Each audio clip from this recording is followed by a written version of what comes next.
everyone, we're back. Sorry for the long hiatus, but this video you cannot skip. Well, it's holiday season and you all must be wanting to visit an exotic country. Something maybe on a beach. Well, don't go to your Goa, Maldives, Thailand. Zanzibar is your answer. Stay tuned till the end of the video because we'll give you a breakdown of the cost of transport, the cost of accommodation, food, wine, souvenirs, everything. Welcome to Zanzibar, an East African island country located right off the coast of Tanzania. Well, it's super cheap, it's super easy to reach, and you will be in for a lifetime of experience. It has aquatic life, it has coral reefs, it has Freddie Mercury, it has everything that you need. So we went to Zanzibar a year and a half ago. We flew from Dubai to Dar es Salaam, which is the capital of Tanzania. It was roughly a 5-hour flight. We did an e-visa, but if you want, you can do a visa on arrival as well if you have an Indian passport, and I think it's applicable on other passports as well. As soon as we landed in Dar es Salaam, we took a cab to go to the ferry that would take us to Zanzibar. It was an hour and a half long ferry.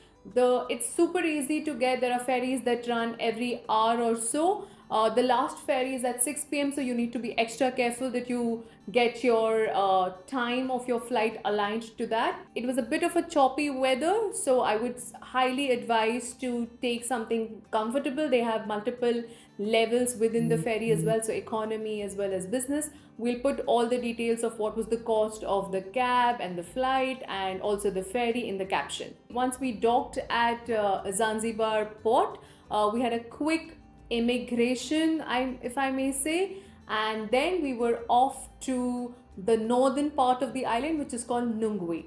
Now Nungwi, which is the northern part of the island, is known for its white sand beaches, beautiful colors of the water. I mean, I don't think I've seen so many blues in my life. We were staying in this beach hotel called Zenobia Beach Hotel. Pristine beach. We stayed there for 3 nights and 4 days, and trust me, it was the most beautiful sunrise and sunset that I've experienced. You wake up with the sound of the waves against the rocks, and you'll see a couple of horses walking in the water with people, and it was just beautiful. You can do yoga on the beach. There's so much. Zanzibar is the perfect place if you just want to rewind and you want to relax and have a little bit of fun, because Zanzibar is all about fun. It has the people are very eclectic. They love their music and food. We'll insert a bunch of videos here. The restaurant that we went for dinner on our day one had these African acrobatic performers and some fire show. And the food, as I said before, was just divine, even for a vegetarian like me. So the next day we went to the Memba Island tour. Apologies if I am fudging the names a little. The pronunciation can be a little tricky. Where we got an opportunity to swim with the dolphins, but I decided to offer my breakfast to them. So we had to cut our trip short. However, I would highly advise and suggest to take that on. Something that we had never done before was swimming with the turtles, which we got to do at Zanzibar at the Baraka Natural Aquarium. So these are essentially small, medium-sized turtles that are orphans or are not cannot sustain themselves in the sea. So they've created like a small habitat for them, and you can go, you can feed them, you can take pictures. We'll insert some here. And they had like these squishy necks, but it was really a serene experience to just be in the water with them in their natural habitat.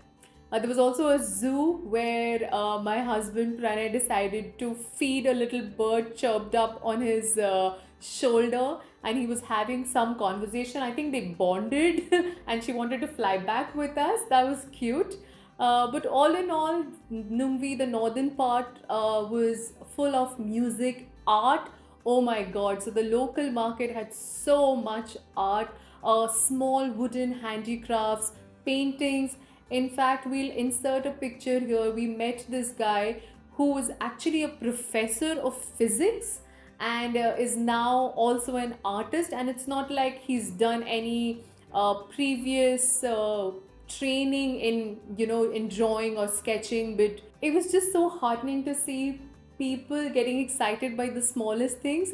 There was this one shopkeeper who was very excited to see my iPhone 14 Pro Max, and he almost asked me to the can I hold it, because he's like, I've never held an iPhone 14 Pro Max in my life, and he was trying to understand how many paintings he would have to sell, or how many handicrafts he would have to sell to be able to afford that.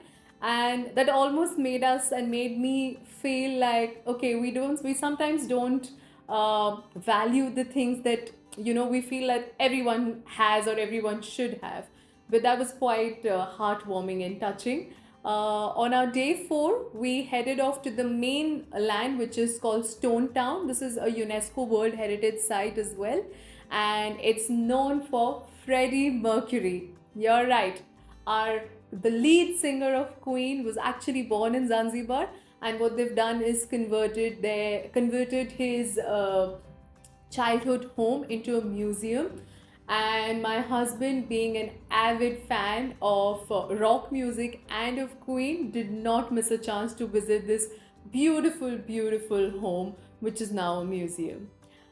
We also went to the Slave Museum, which on a somber note made us realize that how difficult life was for people, and continues to be difficult for people who came from that legacy and are still shunned by society because their ancestors were slaves in the past. But it definitely left us with a thought. Well, we were staying in Stone Town. We were staying at this beautiful property, seafront property called Minzigani Seafront Hotel.